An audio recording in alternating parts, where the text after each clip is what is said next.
Welcome and thank you for standing by. Today's conference is being recorded. If you have any objections, you may disconnect, and thank you. You may begin. Welcome to the Research Highlights podcast series presented by the Substance Abuse and Mental Health Services Administration's Suicide Prevention Branch. My name is Chelsea Booth, Public Health Advisor at SAMHSA, and I'll be your host today. Today's episode features two researchers from the Center of Public Health at the Medical University of Vienna in Austria. Thomas Niederkrotenthaler is a physician with a Ph.D. in mental health and a master's degree in mental health promotion. He works as an associate professor and leads the Suicide Research Unit at the Center for Public Health, Medical University of Vienna. Before that, he was an Epidemic Intelligence Service Officer at the Centers for Disease Control and Prevention's Injury Center in Atlanta. He served as a discussant for the National Institute of Mental Health's Research Prioritization Task Force in November 2012. And has so far published more than 34 manuscripts in the area of suicide prevention, with many of them in the area of media and suicide. Benedikt is a research media psychologist with a doctoral degree in psychology and works as a guest researcher at the Suicide Research Unit of the Center for Public Health Medical University in Vienna. His current main area of research is in the field of online media as it relates to suicide ideation and suicide prevention. He's published more than 14 manuscripts in the area of media effects research, with most of them dedicated to the interplay of new media and film media with attitudes, suicide ideation, and emotional and cognitive parameters, as well as the effect of media censorship. Gentlemen, we are absolutely delighted to have you both here today. Hello, thank you, Chelsea, for this introduction, particularly for pronouncing this long name perfectly. So this is Thomas Niederkrotenthaler from the Center for Public Health here in Vienna. First, let me say that I'm truly delighted to provide you with an update on current mass media research we are doing here at our Suicide Research Unit. For this presentation, I'm very pleased to be joined by my colleague and co-worker, Dr. Benedikt, who is our staff media psychologist. In the following 40 minutes or so, we will try to shed some light on a question that is of crucial importance to current suicide research and prevention. That is, what is the effect of mass media on suicidal behavior? Most importantly, we will provide some insight into our research findings on copycat suicide following media reports on suicide, the so-called Werther effect, and we will then make a step towards expanding our research focus to suicide protective media effects, which we have recently termed Papageno effect. If you have questions, you can reach me and Benedikt by phone or email. We will provide you with our contact at the end of the presentation. The topic area of media and suicide is embedded into the public health approach to suicide prevention. On this slide, you can see the socio-ecological model. This model describes how environmental and societal factors impact health, including suicidal ideation and behavior. Many current national suicide prevention plans, this includes the Austrian and other European prevention plans, as well as the WHO recommendations for suicide prevention, include the raising of public health awareness and the prevention of copycat behavior as important prevention areas. Media also play an important role in suicide means restriction and means safety. In the United States, revised strategy on suicide prevention, the work with the media plays a crucial role as well. This is reflected in several current aspirational goals. For example, in goal number 12, which is increase help seeking for suicidal thoughts and behaviors by reducing the stigma. Goal number 2, reduce access to lethal means that people use to attempt suicide. Most of you probably know this guy, and you are right, this is a painting showing Werther. Werther is the protagonist of Goethe's novel The Sorrows of the Young Werther, which was published in 1774. In the novel, Werther suffers from the loss of his love Lotte, and he commits suicide with a firearm. Following its publication, several suicides were reported among young males who, like Werther, suffered from love sickness. Some of them were even reported to have had Goethe's book near their suicide sites. In the 1970s, US sociologist David Phillips coined the term Werther effect for any copycat suicides following media portrayals of suicide, based on his discovery of increases in suicide rates immediately after the publication of suicide reports on the title page of the New York Times.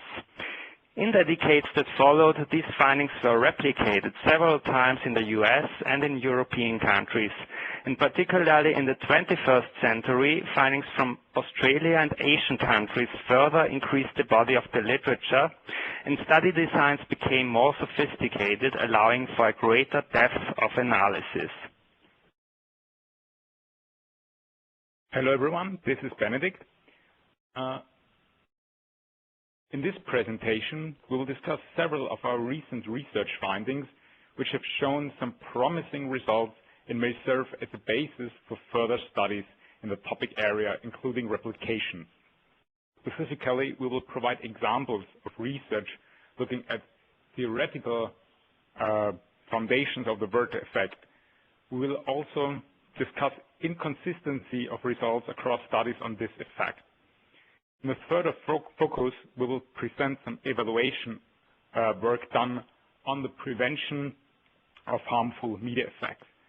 Specifically, we will present an evaluation of media recommendations for suicide reporting. From there, we will move on to research on potentially protective effects of media reporting, the so-called Papageno effect. Theories that are frequently used to explain copycat suicides following media reports have rarely been tested using empirical data. Thus, a research focus on the applicability of these theories to media effects is needed. Theories such as Bandura's social learning theory, the theory of differential identification, crisis theory, or psychodynamic theories, for example, Taminen's theory of projective identification, require more research regarding the consistency with media impacts on suicidal ideation and behavior.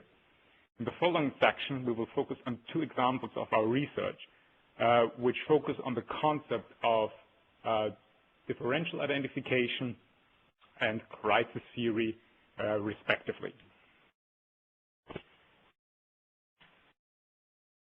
The concept of differential identification, as applied earlier by researchers such as Stephen Stagg, indicates that people identify most frequently with individuals who have a perceived superior social status to themselves. This is called vertical identification.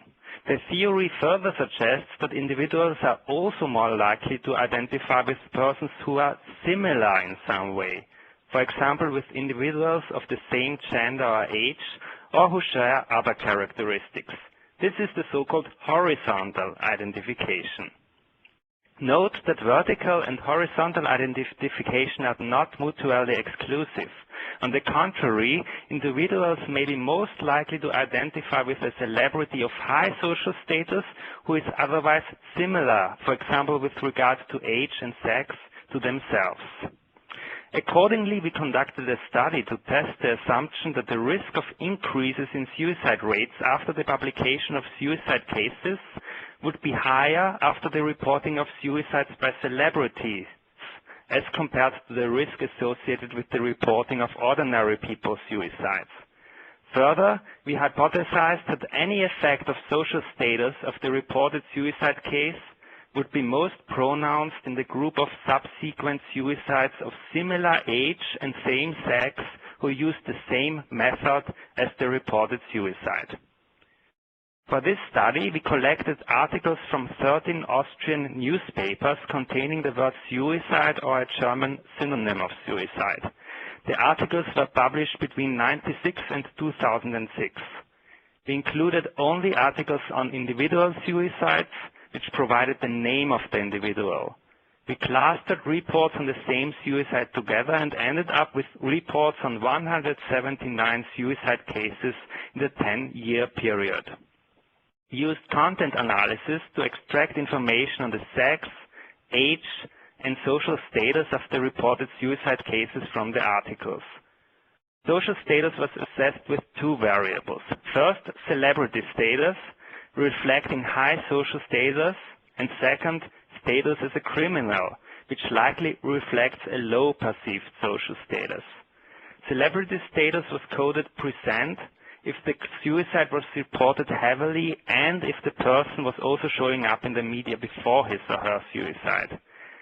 The status as a criminal was coded positive if the person was linked to criminal behavior in the media reports, irrespective of if this behavior was real or only a newspaper hoax. Using a pre-after design, we tested the associations of the social status of the reported suicide cases with suicides that occurred in the 4-week period following the reporting as compared to the 4-week period before the publication date.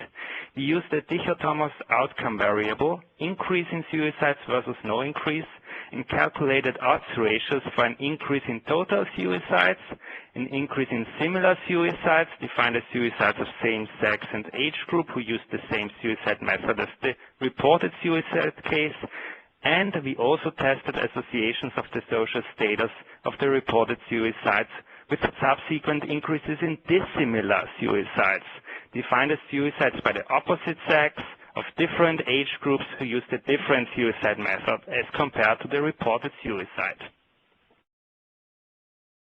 The results of this analysis showed that reports on celebrity suicide were indeed associated with increases in total suicide subsequently, as indicated here by the odds ratio of 5.5. The effect was even larger when we looked at the risk of increases of suicides that were similar to the reported suicide, as indicated by the 11-fold odds ratio for increases in these suicides. No association, however, was present for dissimilar suicides. Interestingly, also criminality of the reported suicides was associated with subsequent suicides in the group of similar suicides. However, the association was in the opposite direction, which means that there was a lower risk of increases in similar suicides when the reported suicide was portrayed as a criminal. Taken together, this pattern of findings supports the hypothesis that some media reports lead to increases in suicides and that differential identification may play a role in these suicides. Based on this analysis, follow-up work and replications are needed. Further, studies using individual data to measure the impact of suicide stories on various types of audiences would contribute to analyze this issue further. Ecological studies like this one generally suffer from low specificity, and issues such as the ecological fallacy need to be considered. However, when using individual data, outcomes such as completed suicides obviously cannot be analyzed.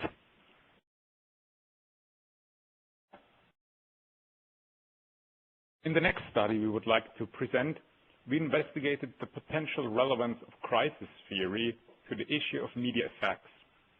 In short, crisis theory says that people who are vulnerable and may already experience some degree of suicidal ideation are more vulnerable to harmful media input than individuals who are entirely stable. We tested this hypothesis indirectly using a laboratory experimental approach. We recruited participants from the general population with posters and flyers for film screening of the film Night Mother. Night Mother is a US drama film from 1987 where the protagonist is suicidal and the film puts a strong focus on her suicidal ideation. The protagonist's mother wants to convince her daughter not to commit suicide, but the film concludes with the daughter's suicide. We used two films as control films. One was A Single Man, that is a US production portraying the crisis of the protagonist and his subsequent death from a heart attack, and Elizabethtown, a US film portraying someone overcoming his crisis. This film has a happy ending. We included only individuals with low to moderate suicidality scores in a standardized questionnaire. Individuals with higher suicidal ideation were offered counseling, and we provided them with contact material to help services. We applied questionnaires immediately before and after the film screening. Besides suicidal ideation, we measured the mood and self-worth of the participants. In total, 100 participants were included in the study, and they were randomly assigned to the film groups. The results generally supported the idea that films with suicidal content impact people differently with regard to their level of suicidal ideation. Not surprisingly, all individuals showed a deterioration of their mood when watching the movie ending with the suicide of the protagonist. However, those who were more suicidal relative to those with the lower suicidality scores indicated an increase in suicidality during the film. In contrast, those with the lowest suicidality scores experienced an increase in self-worth. The latter finding is consistent with theories from media and communications research, most importantly with social comparison theory. While all individuals are likely to compare themselves with the protagonist during the film screening, psychologically stable individuals, like those participants with the lowest suicidality scores in our sample, may be likely to conclude that their life is better and that the individual shown that their life is better than that of the individual shown in the film, resulting in an increase in self-worth. In contrast, less stable individuals may be less capable of arriving at a similar conclusion, and they may respond with an increase of suicidal ideation. While we cannot be sure that the findings are applicable to suicidal individuals, because we could only include clinical non-suicidal individuals, the results provide a first empirical step to show that the effect of suicidal content in films may differ with regard to the audience's suicidal ideation. Further studies are needed to identify audience characteristics that impact on media effects. Generally, it has been noted in the literature that the findings on the Werther effect are relatively inconsistent, with several papers showing negative findings, and there are notable variations in effect sizes. We therefore conducted a meta-analysis of studies investigating the effect of celebrity suicides on suicide rates. This work was done in the International Association of Suicide Prevention's Media and Suicide Task Force. And please let me use this opportunity to invite everybody listening to this podcast who is interested in media work or already working in that area to join us in the Media and Suicide Task Force. Membership is open to everyone who is a member of the International Association of Suicide Prevention. If you are interested, just let me know. For the meta-analysis, we identified 102 studies on the association of media reports with suicides. After excluding all studies with other than ecological designs, outcomes other than completed suicide, those who did not focus on celebrity suicide, and after removing any duplicates and one study that was published before World War II, we ended up with 10 studies. This figure shows the effect sizes of each of the included studies along with 95% confidence intervals. The combined effect size across these studies was estimated at an increase of 0.26 suicides per 100,000 population in the month after a reported celebrity suicide. As you can see here, indicated by the small red circles, some studies had larger effect sizes than others. This heterogeneity was mostly explained by the type of celebrity considered. Studies analyzing the effect of entertainer suicides had higher effect sizes than studies on other celebrity suicides. This may be due to a phenomenon which has been called duality of the star. On the one hand, entertainers represent ordinary people on stage who do what ordinary people like to do. But on the other hand, they are rich and have a high social status. This combination may increase identification and the risk of copycat suicide following entertainer suicides. However, more studies will be necessary to investigate the association of various types of suicide reports with subsequent suicides. This includes further meta-analysis based on other types of media stories. Now we have presented several studies dealing with the impact of suicide stories, but we have not yet looked at the prevention of these suicides. As many of you may know, media recommendations for the reporting of suicide are the most common means of suicide prevention in that area. Here you can see an extract of these recommendations. For example, the recommendations say that details on the suicide methods are methods in the headline, sensationalist wording, and the reporting of wrong myths as well as monocausal explanations for suicide should be avoided. Instead, stories on constructive coping in adverse circumstances, the listing of contacts to support services, and any link to alternatives to suicidal behavior may decrease the risk of copycat suicide. Few of you may know that Austria was one of the very first countries in the world to develop and implement such media recommendations, already back in 1987. At that time, the suicides and suicide attempts on the Viennese subway system were exponentially increasing. On this slide, you see the numbers of suicides on the subway system in red and suicide attempts in light blue for each year since 1979. The subway suicides were heavily reported in the local media before 1987, and this was the trigger for the development of the first media guidelines for the reporting on suicide.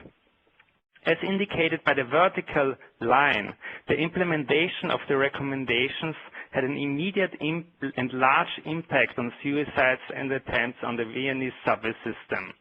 The incidence decreased by nearly 80% within 6 months and remained relatively stable in the time period up until today. This is even more surprising given the large increase in subway stations in the time period between 1987 and today. As indicated by the black line, the number of stations increased from 40 to over 100 during that time. Because of the frequently found relationship of the availability of a particular suicide means with actual suicides by that method, an increase of subway stations may have resulted in an increase in subway suicides. However, the reporting was very cautious in the time period that followed, and suicides as well as suicide attempts remained low. In fact, there were only very few reports at all about subway suicides after the implementation of the recommendations, and they were all short and written in a non-sensationalist style. We also analyzed the effect of media recommendations on the overall quality of suicide reporting across all suicide methods. On the horizontal axis of this figure, you can see the number of articles with a sensationalist headline by the Austrian Press Agency. On the vertical axis, there are the number of suicides occurring in a given year in Austria. The red dots each mark the 5 years immediately before the implementation of the media recommendations. So this is the time span from 1983 to 87. And the green dots each stand for one of the 5 years immediately after the implementation. That is the time period 1988 to 92. You can see that the number of suicides clearly decreased after the implementation from an average of about 2,100 per year before to an average of about 1,850 per year afterwards, which corresponds to a decrease of about 11%. However, the number of articles with sensationalist headlines decreased even more from about 130 per year to 70 in the period after the implementation. This corresponds to a decrease of nearly 50%. We investigated the impact of the implementation of the recommendations on suicides in Austria further using a time series regression analysis. On this figure, you can see the annual number of suicides in Austria since 1946. 0 marks the year of the implementation of the media recommendations. There was a clear increase of suicides during the period up until 1987. However, after the implementation, there was a clear decrease, as indicated in the figure. Controlling for the annual unemployment rates, we calculated the possible immediate impact of the recommendations as a reduction of about 81 suicides.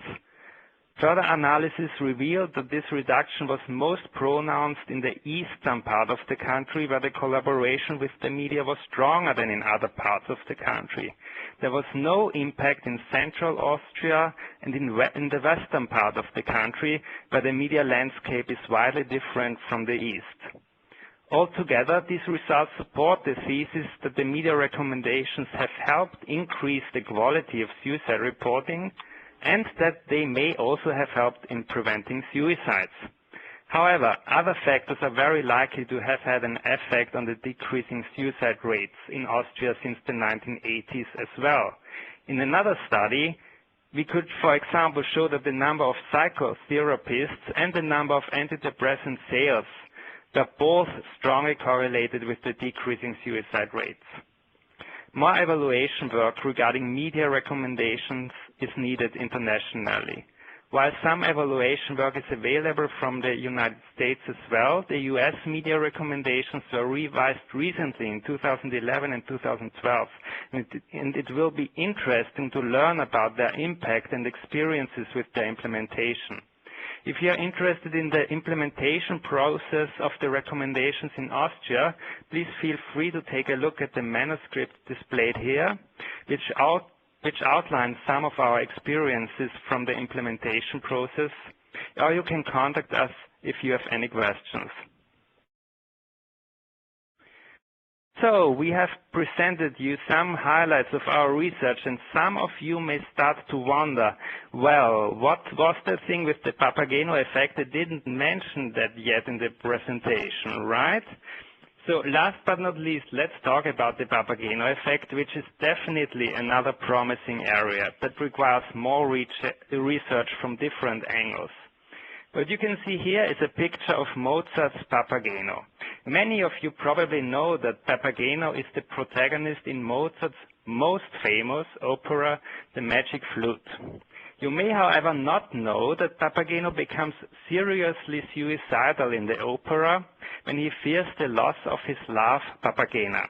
He prepares everything for his suicide. He wants to hang himself, but at the last second before he is hanging himself, the three boy spirits appear on stage and say, now a direct citation, "Oh, stop, Papageno, be a man.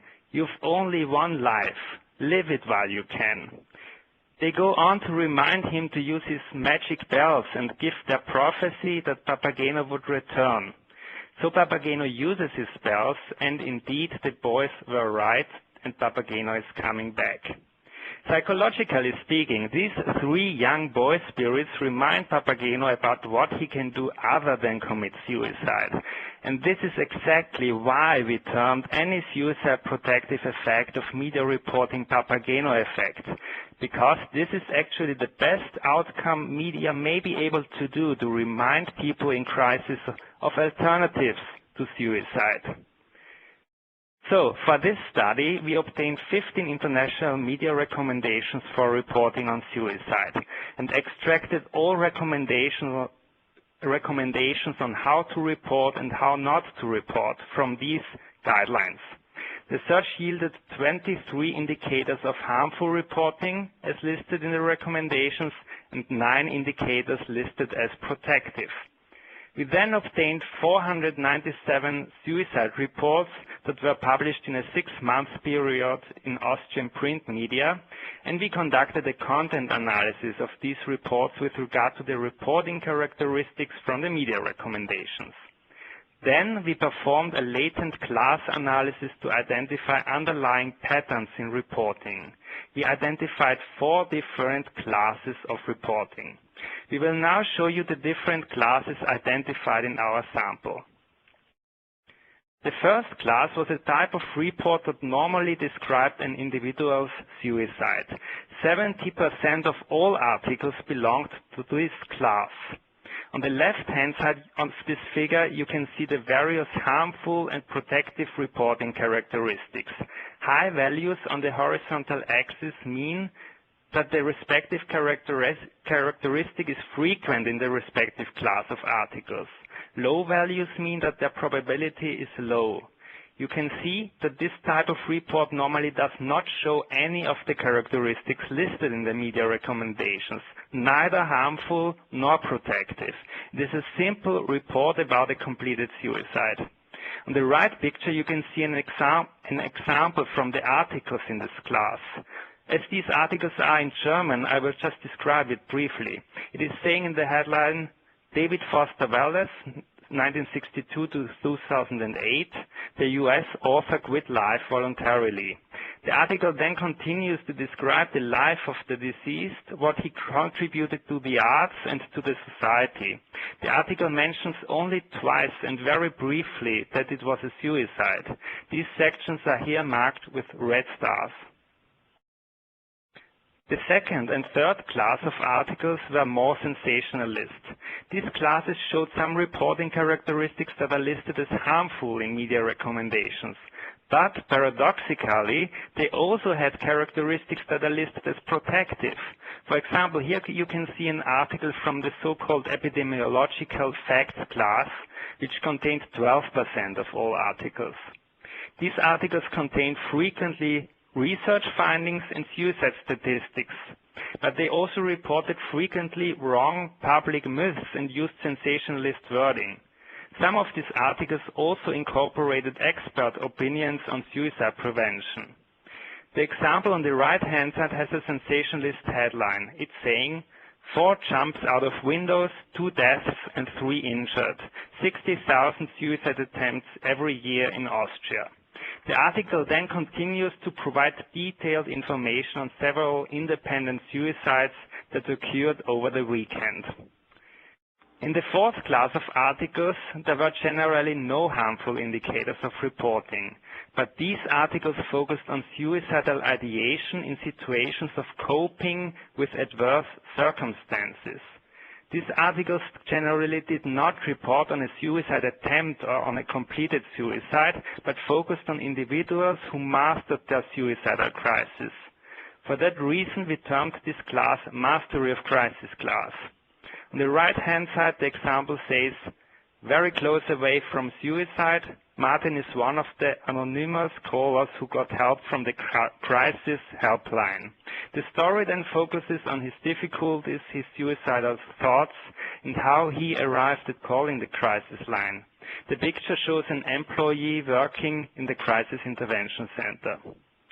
In order to build hypotheses on the possible effect of these different types of reports with regard to suicide, we tested associations of the publications of these types of reports with changes in suicide rates subsequently. It turned out that the suicide case class was not associated with suicide rates. In contrast, the epidemiology class and the expert opinion class were associated with increases in suicide rates. Articles on mastery of crisis, however, were associated with decreases in suicides, which may indicate a protective Papageno effect.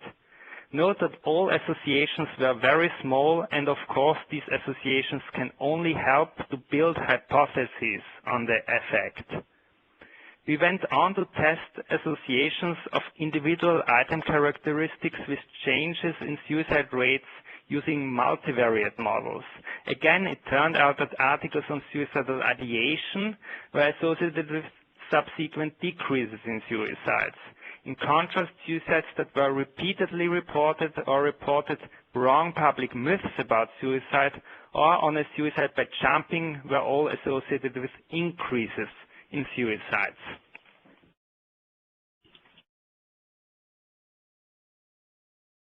This study provides several important results.